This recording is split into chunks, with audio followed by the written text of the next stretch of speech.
It's Friday night, which means it's time for another episode of the Friday Night Nicktoons podcast. I'm Ashley. And I'm Casey. Last time we previewed the championship game of Nick Madness. Yeah, and we got our results, almost 3,000 votes on the championship poll, which was crazy. Super exciting to see. Zuko did end up winning with 65% of the vote versus Aang's 35% of the vote, which is, it's relatively close. Yeah, 3,000 votes, guys. That's awesome. We told you to retweet it. We told you to share around. It's like all of our hardcore listeners did it. Ashley's brother retweeted us, which got us the vast majority of our votes, but still really exciting. And hopefully we have some new listeners now since the poll came out. We got a lot more Twitter followers, so if this is your first time listening to the show, welcome. We are just returning to our usual format, which is discussing an episode of Nickelodeon a week. And we just finished Nick Madness. Zuko won the entire thing. When this first started, Ashley and I said, we were debating over who we thought would win, but we both agreed Zuko should win. He is the best Nicktoon character, and it's awesome that everyone agreed with us. Not everyone, but a lot of people agreed with us. Yeah, like I said from the beginning that I was like, I have my prediction bracket just based on what I'm thinking will happen, but I will not be mad if I lose as long as Zuko wins. So... And a Zuko versus Aang finale. As much as we love SpongeBob, we were both kind of hoping SpongeBob didn't go too far. And I don't think either of us anticipated SpongeBob not even making the Final Four. That was a twist. SpongeBob was the most predicted winner and was not in the Final Four. So Aang made it to the finals. Aang, another very worthy character to win it all, and one of the greatest, not only Nickelodeon protagonists, but one of the best protagonists of all time. His arc is so complicated and nuanced. Zuko's is devastating, but at the same time, Aang has to reckon with the fact that, his entire world is gone. Imagine if you or I woke up 100 years from now in a completely changed world the same age that we are now. That's a really hard thing to come to grips with, and I think they write it really well. Absolutely. And in case it's not clear that we're going to be going in this direction, and nothing I think has been ruined thus far, but there will definitely be spoilers, and I say this anytime of the 2 times we've covered this show. If you haven't seen it, don't listen, because I think it's absolutely worth watching, even if you didn't see it when it first came out. I didn't even watch it until, I think, 2 or 3 years ago in its entirety, so well worth stopping now, watching the whole thing. Yeah. But we will be throwing all sorts of spoilers around in this episode. Yep. And until we can get our podcast Yip Yip greenlit and on the air, we won't be discussing Avatar very often. So it's kind of special when we do get to do this.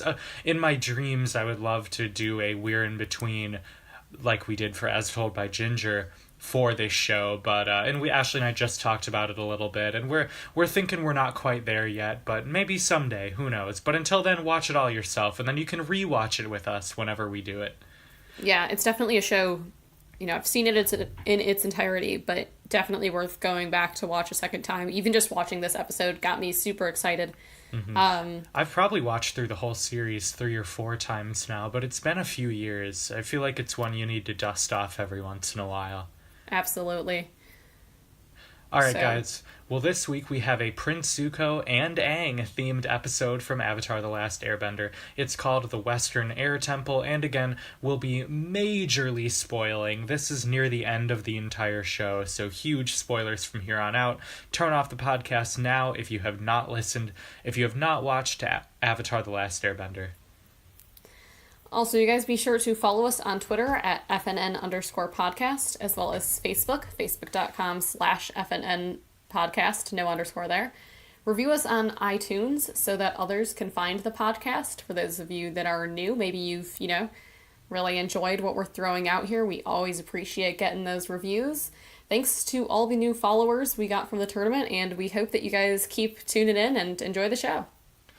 And a quick moment to thank Ashley.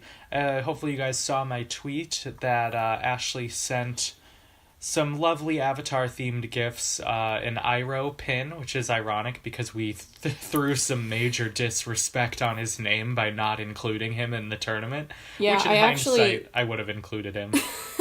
I actually got the pin almost as an apology to Iroh, and he's holding on to this cup of tea, which just seemed so appropriate. So, Iroh, we love you, even though you weren't in the tournament. He would have something wise and understanding to say about how we left him off anyway. He would be so gracious about it. So, and then also there was an Avatar coloring book, which is amazing. Some of these beautiful pictures I cannot wait to fill in, or maybe I'll save it till you're in town again, Ashley. And the favorite, both of our favorites, a shirt that's the 4 elements, and it's Bender from Futurama. So it says like airbender, waterbender, earthbender, firebender, and he's like farting for airbender, right? He's drinking for waterbender. What's he doing for firebender? Smoking, good. Yikes. And for Earthbender, he's like stealing a diamond or something. It's gold. I love it so much. Yeah, and I know Casey's a huge Futurama fan as well, so it seemed like the right thing to do. Absolutely. Yeah, good find. Also, the reason these were sent to me is because I did officially win Nick Madness, which is kind of boring. Won my own tournament, but I was in first with 152 points out of a total 190 possible. Ray came in a very close second and probably had the more impressive performance in terms of number of games correct. I just happened to get like one more of the more important ones. So Ray had 149 points, Yesenia in third place with 136, and then my dad in fourth with 125. Everyone else's standings, all the standings remain the same, but the top 4 all predicted Prince Zuko to win it all, so congratulations to us. That's me, Ray, Yesenia, and my dad for getting that final game right. Yeah, and for those of you guys like me who did not predict the final winner there, remember that you're in the majority here, so we don't have to feel too bad. We're amongst good friends. That is true, and whatever you need to tell yourselves to get through it, totally understand. Some people for the 4 of us who got it right, we don't have to ask those kind of questions, but you guys do what you have to do. Look, I still have my beautiful trivia win. Weeks and months of grueling trivia questions thrown my way that I managed to tear down. So, I think at the end of the day, it's up to you guys, really. Who do you think is the more impressive Nicktoon, I don't even know, knowledge expert? It's hard to say, guys. Well, it's 2018, who does trivia anymore? That's so old hat. That's the old podcast when we did 3 episodes a week.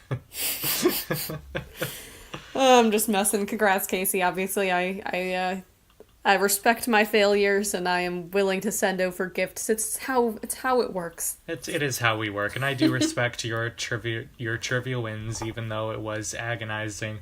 Thank you guys so much for tuning in. My hashtag Friday Night Nickloons. Now let's get started. From the Nicktoon Animation Studio in Hollywood.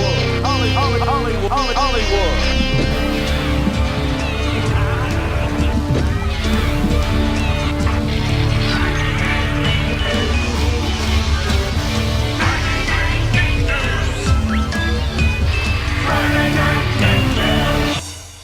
Alright, you guys, this one, again, is from Avatar: The Last Airbender, entitled The Western Air Temple. It's from Book 3, Episode 12, and originally aired July 14th, 2008. In this one, Zuko follows Aang and his friends to the Western Air Temple seeking to join their group. There, he desperately tries to prove to them he has changed for the better. It is only after Zuko helps save them from Combustion Man that he receives their acceptance as Aang's firebending teacher and the 5th member of Team Avatar. However, an embittered and venomous Katara still refuses to believe that Zuko has really changed and threatens to take his life at the slightest sign of any treachery. Yeah, this show is intense. It's really hard to compare against any of the other Nicktoons. It's why we wanted this to win so badly, is because it has such a strong arc and it has such strong characters. Don't get me wrong, I love characters from shows like Hey Arnold. I love characters from As Told by Ginger. I think they tell a very real, very understandable sort of arc of their lives too. But man, it's life or death. It's the entire world at stake, and the world they created is just so beautiful. It's been a long time since we've touched this show. I was already pumped just from the intro, ready to get going here. Yeah, to be exact, it has been 82 episodes of our podcast since the last time we discussed this show. Although we've certainly discussed it a bit in the last 7 weeks through Nick Madness. Yeah, it's so hard to do one-off episodes, and especially along with our show's format and everything, it feels so out of place to talk about bits and pieces of this. I think it works here because we're really breaking down the characters, but I agree with Casey that if we're ever really going to dive into this show, it's going to be in its entirety. But I am glad that we get this moment. So yeah, let's dive in. We sort of come in at this place where Zuko has decided that he no longer wants to kill the Avatar. And this whole thing also, I mean, there's tons of backstory behind it that we could get behind as to how he gets here, right? How he even gets to this decision. But it's kind of this awkward struggle. He's like rehearsing what he's going to say to them to I don't know, it's a frog probably crossbreeded with something, right? Yeah, all the animals in this show are combinations of two animals in our world. I love the animals of the Avatar universe. And this scene, it's Zuko by himself, and it's one of my favorite scenes in the entire show. He's like, hey, hello, Zuko here. I'm good now. I'm not bad. Sorry about trying to kill you. And he's just like kind of spitballing, trying to figure out. It's such a good point. Like, what do you say to your most, like, your rival for the last several months who you've tried to kill and tried to hunt down and who you thought your honor hinged on? How do you approach him and say, let's be friends now? It takes a lot of humility, which, as we have seen Zuko struggle to learn humility, but it's, why Iroh is such a great influence on him, is I really think Zuko, there's no way he becomes the man that he is by the end of the show without Iroh's influence. Oh, absolutely. Iroh is... Now that's a difficult question for me. Is Iroh versus Zuko? Who would I vote for in that one? That's a struggle. But yeah, it's just funny. He says things like, hey, I'd be good to teach you firebending. You've seen me firebend, when I was attacking you. Like, he's just, like, stumbling through it. It's such a mess. And I guess to backtrack a little bit, technically right before, right, Aang is talking about how he needs a firebending teacher. Because, he's realizing that he really does need to master all 4 elements, even though he's been sort of avoiding firebending for a while. Both because of when he burned Katara, and I think just in general, he's least inclined to want to learn firebending. Yeah, it's the scary element. It's like the Slytherin house in Harry Potter. It's like, it's sort of known for bad people, even though it totally doesn't have to be. Like, just because there is a culture within the Fire Kingdom, and granted, they are an evil empire. Like, let's not forget that. But it doesn't mean that every single firebender is on the side of Fire Lord Ozai. However, most of them are. So it makes sense that air, water, and earthbenders are all skeptical of the Fire Nation, especially the Earth Kingdom, who I feel like has especially clashed with the Fire Nation historically. So, yeah, there's a lot of prejudice at play here. There's a lot of literal examples of Zuko not being trustworthy. Like Katara says at the end of the episode, you and I both know you have struggled to do the right thing in the recent past. And that's so true. Yeah, and he has sort of had that sort of back and forth too, right? There's a moment where him and Katara are really getting close, and you can tell he's thinking about going with them a while back.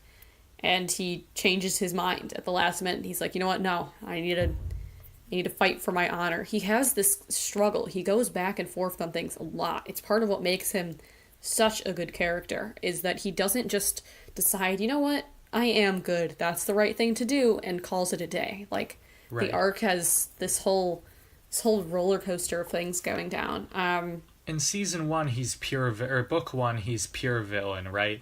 And then book 2, Azula takes over as the main villain, and we see Zuko as more sympathetic, even though he's still, he pushes farther away. He pushes away from Iroh. He doubles down. He hires an assassin to kill Aang.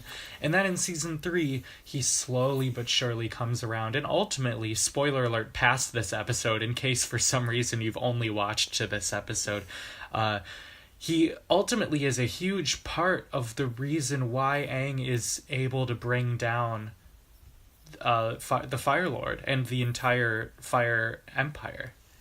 Okay, I do need to take a quick pause here because it has to happen, because it's just like, it's the one thing about this show that just never sits right with me, is the assassin, this combustion man, is just so random, right? We've got the firebenders, earthbenders, waterbenders, airbenders, and this guy that just was born able to combust out of his forehead for some reason. It's so weird, right? Yeah. And he can't firebend, right? He's not a bender. He's just a combustor who only shows up for the sake of being an assassin against Aang. It's so weird. I don't know. It is firebending still, right? But he can't firebend. No, he's not a firebender. But like what he is doing is a form of bending, yes? But kind of, right? Because he can't actually do it. That's what I'm getting at. Right. Like, it's weird, right? Because there's like blood bending is a form of water bending, but water Right. benders only can do it. Whereas Right. if he's not bending, he has this weird thing on his forehead, right? Like, it's Yeah. not coming from any sort of a normal bending technique. It's bizarre. It does feel manufactured just to get Team Avatar into deeper trouble. It's like, things are bad, but how can they get worse? How about a killer assassin who shoots lasers out of his eye? And to the show writer's credit, he is terrifying. He sure is scary.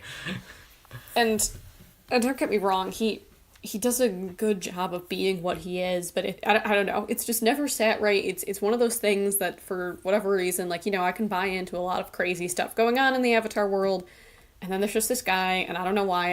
I needed to get my rant out that every time he shows up, I'm like, why though? Like, why can he, and just him, and I think there's a character in Korra that can do the same thing, and it's equally unexplained. But anyways, that's not what I want to make the bulk of this episode discussion, but I did need to get it out of my system real quick.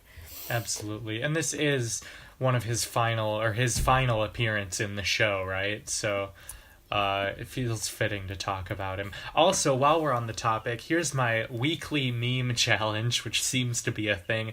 Can someone make me a Combuskin Man? So the Pokemon, I believe it's the evolved form before Blaziken in Gen 3. So give me a shop, however you want to interpret it, if it's Combustion Man's head on a Combuskin or Combuskin's head on a Combustion Man. Just make it happen, folks. Yeah, make Casey happen, or not happen, happy with your crazy memes, you crazy kids, you. We've had some good ones. I'll start archiving them because it's been great. Yeah, it has. As much as I hate Casey's terrible idea of memes, your guys' execution of them always far exceeds my expectations. Amazing. But So yeah, moving on from Combustion Man, though. Yeah. Like, we're trying to talk about Prince Zuko the most, obviously, but we should touch a little more on Team Avatar and their dynamic in this episode, separate from Zuko, right? Absolutely. And I think we do see a couple of good moments here with Aang that really get into his character, right? Like, they keep saying, like, Aang, we've got to talk about this you finding a firebending teacher thing. And he's like, what? Can't hear you. Hey, want to watch me do a flip? Like, things like that. That's a lot of his character, right? And it's fair. He's missed out on so much of his childhood, right? He didn't really get to have one. He's such a fun-loving person. He doesn't really want this war to be happening.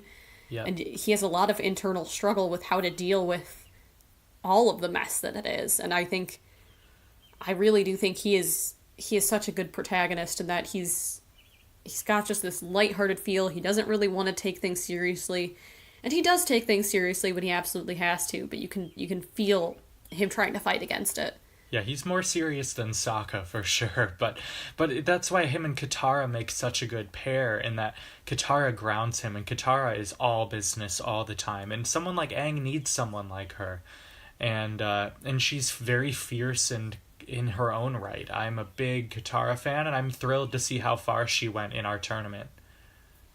Yeah, and her ending scene is so intense, right? When she goes off on Zuko and is like, you might have everyone else fooled, but if I, for even a second, see any glimpse of anything that you might do to hurt Aang, what does she say? She says, you won't have to worry about your destiny anymore. And I love the moment, I love the line, let me tell you something right now. You know, it's terrifying. I do wish they had just ended it there, right? She goes, you won't have to worry about your destiny anymore. That would have been a great final line. Instead, she then goes, because you won't have a destiny when I'm through with you. And it's like, well, obviously that's what you meant. Right, yeah, it's a little... It does go on maybe a few words too far. But she's also a kid. I don't think it's faulty writing. I think it's just Katara getting carried away, because that's what she does. That's fair. But it still does not take away from... Right.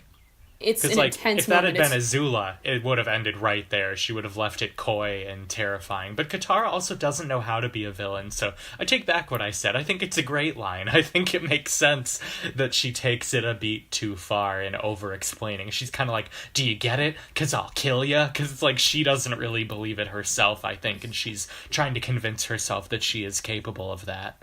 Yeah, and that in itself, too, right? Katara's not a particularly violent person here. Seeing her get like this is not out of character, but it's an intense character moment, if that makes sense. Yeah. So to bounce back one more time, in that scene that I was talking about that I love with Zuko talking to himself, he then is sort of debating like, oh, what would Uncle say? And then he's sort of talking as Uncle, like, your true self will only reveal itself when you blah blah blah to itself. He's like, I don't even know what he's saying when I'm speaking for him.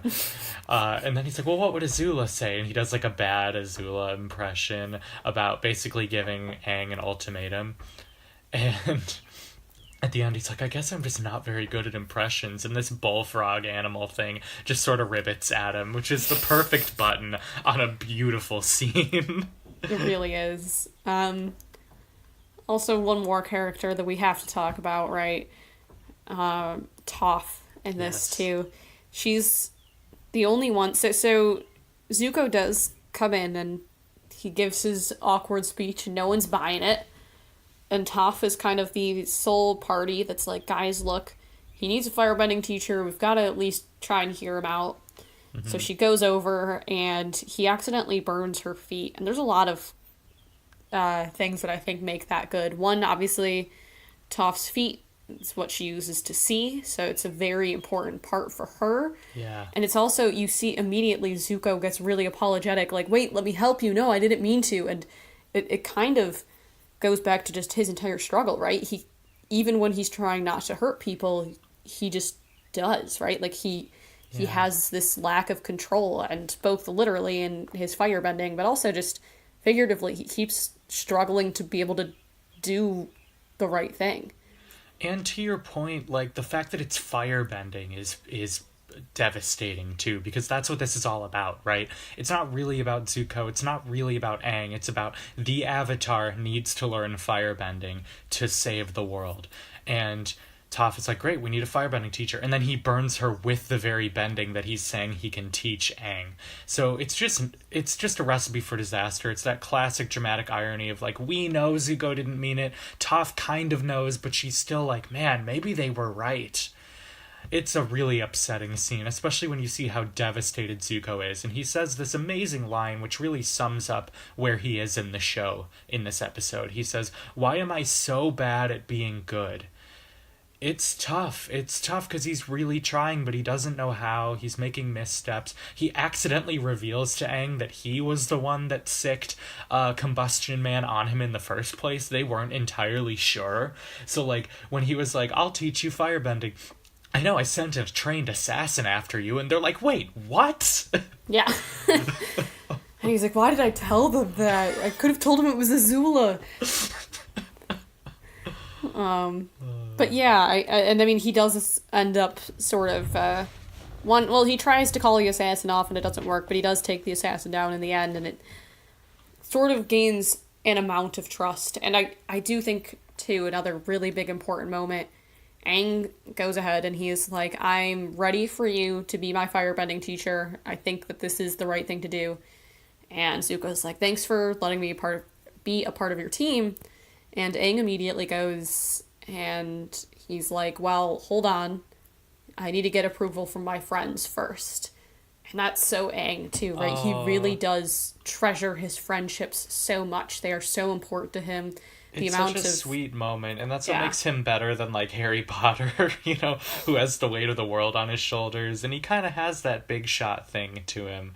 And Aang, he never once owns the fact that he's the most important person in the world, except when he needs to. And, or when there is the brief moment in, what is it? The one island where all the girls are after him. That's true. He does have his brief moment, but that's very him and understandable. So, anyways, sorry. He just never, besides, you know, using it to, like, flirt or whatever, it's never like, well, I'm the Avatar and what I say goes. His friends are his advisors, and he trusts them a lot. I think part of it is, well, they're not older than him. They're, right. They kind of are, but, you know, Aang's he's 110 years old, right? But he might as well be, like, 10. So he trusts them because they're his friends. And when he says to Zuko, I'm ready for this, I still have to ask my friends if it's okay with them. What a powerful moment. And that moment made me realize, like, oh, if Aang had won, I would have been thrilled, too. He's a wonderful character. He really is, and I think he goes through just as much internal struggle in different ways than Zuko, but still things like the finale, right? Which, again, spoilers here, but him trying to figure out a way to not kill the Fire Lord, and, like, literally everywhere he turns, everyone he turns to is like, nope, you just gotta kill him. It's what you gotta do. Like, he has a lot of internal struggle moments as well. But yeah, the show is full of great characters. All of them. Yeah, I think Every single Sokka, character in my opinion, in the show. He is great comic relief, and he's got some amazing jokes written for him that are just really, really awesome. But he's probably the least, I don't know exactly how to explain this. Not least serious character, but he has the least intense moments, I feel like, as an individual. I think he's overrated for sure, but I do think his arcs with Suki and the other girl are beautiful. Yeah, I agree with you there. I mean, dating the moon is pretty rough. Yeah, and that whole story was so beautiful, and, like, seeing him get serious when because he is of an age where, like, he would fall in love with somebody, and then how he learns how to move on from her and, like, accept her in his heart, but then move on to somebody else because he can't have her is really stunning. Not really the focus of this podcast episode today, but just to give my little Sokka defense, he does have his moments. Oh, don't get me wrong. I do think he has his moments. I just feel like he has less moments than the others, I guess, if that makes sense. Yeah. But yeah, seriously amazing cast of characters going on here. I am, you know, every time you revisit this show, you just want to watch the whole thing over again. Yeah. It's a beautiful story. We also do get a couple of flashbacks, too, with Zuko talking to Iroh, and those are beautiful as well. And sort of him realizing that Iroh, who he calls the laziest man in the Fire Kingdom, he like, feels regret over it. And, yeah, the flashbacks at the beginning and the end of the episode are very well placed. Yeah, and I can't believe we didn't mention it at all, but just gotta do it, right? The music. Yep. Yeah. The way what I love about Avatar in the world is the way the, like, visuals of the world kind of intersect with the music. Like, the music just perfectly captures what you see on screen, so that even if it was silent, I like the voice acting, I feel like I could understand the gist of what was happening. It's all so smart. It doesn't steal the show at all, but it's there to support the action that's happening. And, like, you gotta love that theme, too, especially, like, I'm not gonna spoil the moment, but there's a moment in Korra where something epic happens at the end of season 1, and the Avatar theme song comes in, and it's just one of my favorite television moments. It's just like, oh my god, the musical storytelling is so incredible. It really is. Yeah, I feel like we would be missing something if we talked about any episode of the show and didn't dig into that a little bit, because it really is beautiful. It makes you feel the emotions of all the scenes, even more than just the voice acting, everything. This show is incredible. I hope we find a time to do the sort of We're in Between style spin off of this, or maybe replace the podcast for a while with this. We're playing around with things. What if we make that the Twitter poll this week?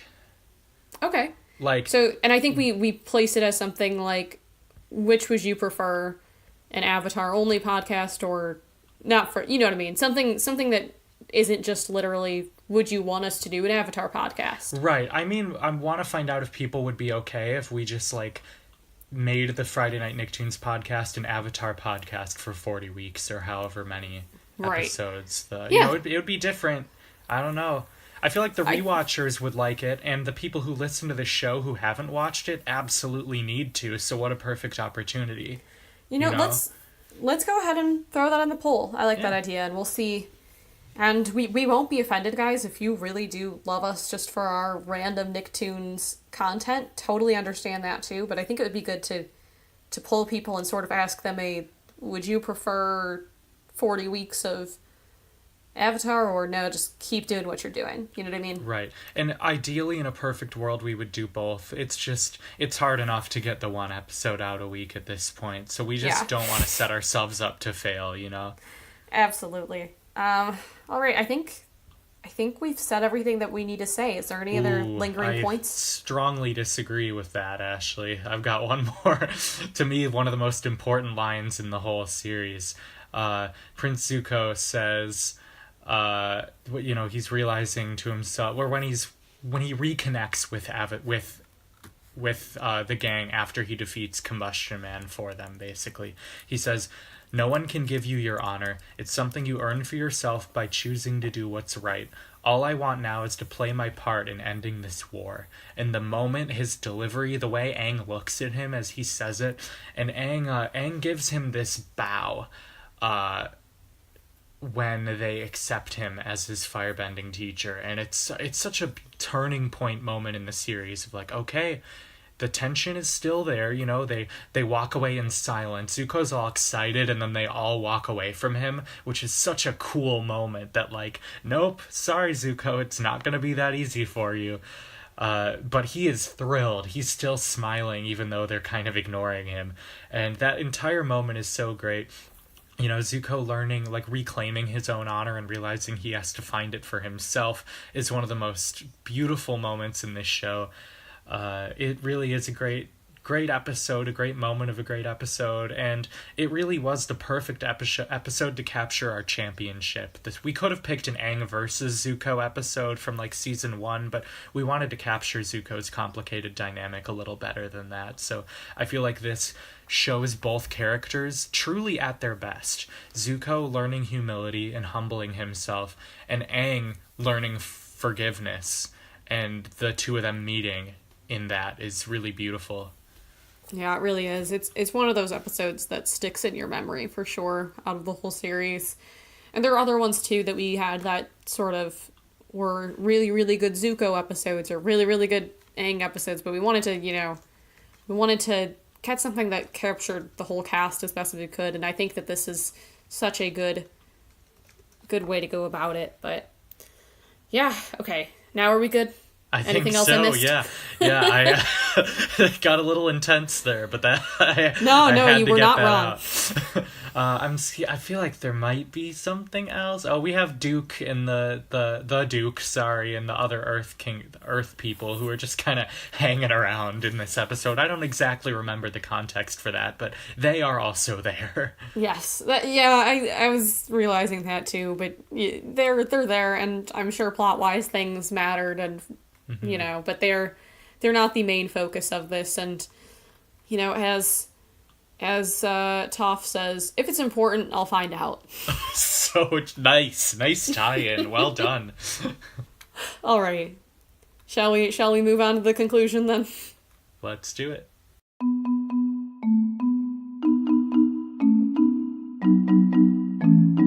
Alright guys, as we mentioned in our segment, our Twitter poll for this week is which version of the future Friday Night Nicktoons podcast do you prefer? One in which we only discuss the entirety of Avatar, so basically do what we did for We're in Between, but do it in place of this show every week, or we keep on exactly as we are.